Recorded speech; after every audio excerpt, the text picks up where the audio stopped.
Sandtroopers.com. Never imitating, always innovating, bringing you the latest coverage in the Star Wars galaxy.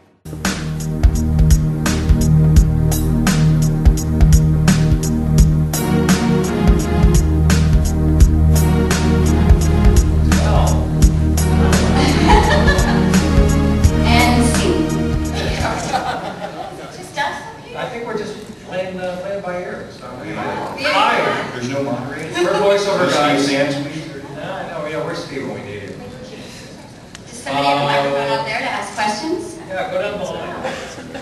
Shall we introduce ourselves? Yes. Yes. Start. I am Stephen Stanton, and one of the characters I play on Clone Wars is the evil Captain Talkin, and of course the semi-evil, maybe evil Matsumaida, who always has the Chancellor's ear. So. Very evil. Yes. From my standpoint. From her standpoint in the Senate. I'm Catherine Tabor, and I play mainly Padme Amidala. And I also play Numa in season 1, and the Night Sister Karis, and some other cool ones I can't think of. I'm Ashley Eckstein. I do the voice of Ahsoka Tano. A few incidental characters, not as cool as some of the ones that Kat was just mentioning. I think like a turtle child, some other incidental characters. K2B4 I think was the biggest one. It was O.C. Sobek's droid. Anyway, yeah, that's a cool one. Yeah, it actually stood for Kobe Bryant 24, K2B4. I'm Meredith Salenger, and I play Padawan Barris Offee. And I also played a naughty girl, Ione Marcy, and I play Shea Manwe, who's Papanoida's daughter. And then some other people coming up in the next season that you don't know yet. It's a secret. We could tell you, but then we'd have to kill you. I'm Tom Kane. I'm Yoda. Yeah, timing is everything. I'm Yoda and Admiral Yularen, of course, and the opening narrator. You know, Empire of War, as the planet Ryloth falls under attack.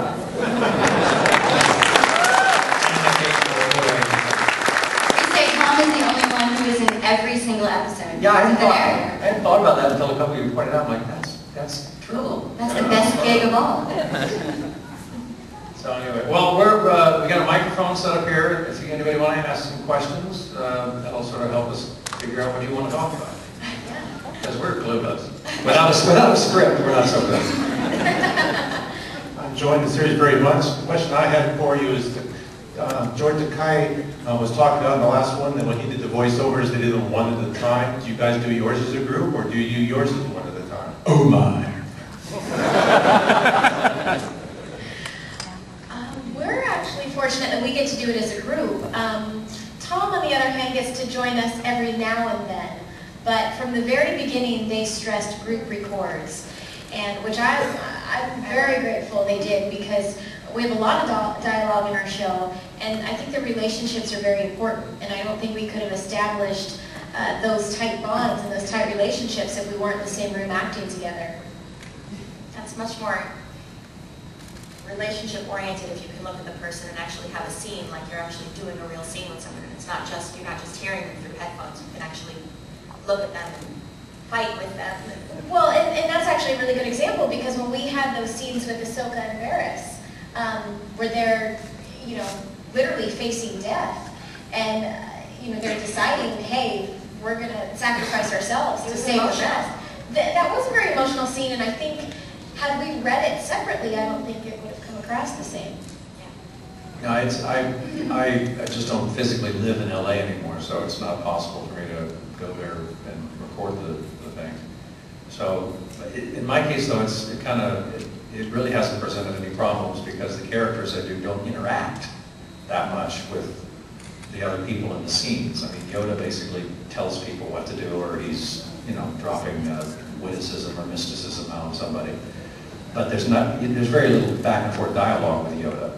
And the same is true of Admiral Yularen. He's an admiral. He's ordering people around. There's not a whole lot of emotional interplay with Yularen. He's the boss. And the great thing about when Tom's not there is that sometimes Dave Filoni asks us to try our hand at bad Yoda for a question so that somebody has something to read against. So that gets pretty interesting sometimes. Well, they're always looking for backups. I have those questions too. One, I wanted to actually ask, is there any other big Yoda episodes coming up? Or? I believe this season there's a couple that are more Yoda heavy than we have seen recently, and I know that next season there's a fairly important story arc that involves Yoda. So, and we're not even sure how far this thing's going. I mean, we were originally told there were 100 episodes, but we passed that, a month ago in terms of recording. And, we'll be enjoying this for several years to go. My other one was just a bit of an opinion. If you could all pick one episode, what would be your favorite? Well, for the thing that generated your question, I think from a fan point of view, not just because it's Yoda, I like Ambush. I think a lot of the older fans, that was the most Empire Strikes Back-ish of the episodes that Clone Wars has done in terms of Yoda's personality and stuff like that. So for me, just as a fan, to watch it, that's my favorite one. Doing it also is kind of nice. So. Citadel Rescue. I gave Tarkin a gun, what can I say? I like Senate Spy a lot because I like the interaction with Padme and Anakin in that one. I love Rookies because Bradley Baker is amazing. And I also always say Innocence of Ryloth, the character of Numa with Waxer and Will, is just really a great story that I really love. Yeah, I always say I like the Mortis trilogy. I think the animation in that is stunning.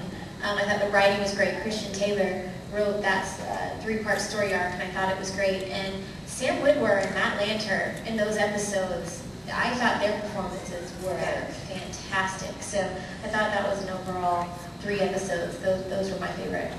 I liked Brain Invaders, but I got to play 2 sort of different characters in that one. Well, Barris, who's always good and kind, then gets invaded by these brainworms and she has to turn evil. So it was a nice to play dichotomy of characters. I like that one. I had nightmares after Everyone. My action figure comes with brainworms. Cool. From a fan standpoint, do you think that in the season premiere of this season, should have Akbar said it's a trap? I can say that during the recording session, he did say it many, many times. We all had a lot of, I think everybody said it. It was a lot of fun, but it was pretty close.